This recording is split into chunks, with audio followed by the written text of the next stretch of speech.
why is it that I'm making this claim that philosophy has always driven me to Thorndike, even atheist philosophy by default? I'm not going to. We'll get into this in more detail, Lord willing, in future worldview nights, or worldview mornings.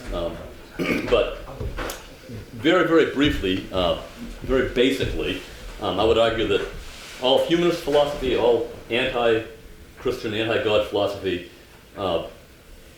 is built on a foundation of faith, and the object of that faith is an incompetent object. It all fails to avoid a trap which I like to call the trap of subjectivity, and it all ends up ending in self-defeat. It ends up being self-defeating. I'm going to give you one example. I'd love to give 5, 6, 10 examples, but I don't want to take the time. There's a lot more I want to cover. And again, this is introductory. We'll get into this more in the future, Lord willing. But one example could be found in the philosophy that came out of the Vienna Circle in the early 20th century. Vienna Circle of Logical Empiricism, I believe, is what it was called. Essentially, what the Vienna Circle did was they took.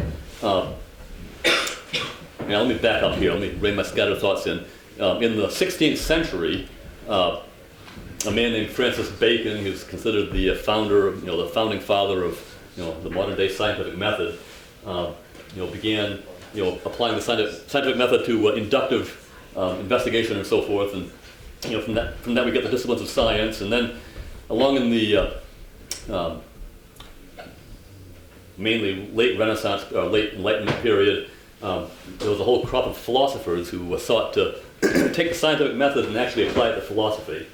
Rather than inductive investigation, they sought to find an epistemological foundation on the scientific method, on empiricism.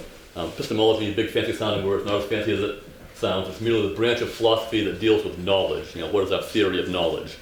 How do we know what we know? How do you justify your beliefs? Who says? Those are all epistemological questions, excuse me. So the empiricists argued that we verify, discern, and discover truth through sense experience and through sense experience only.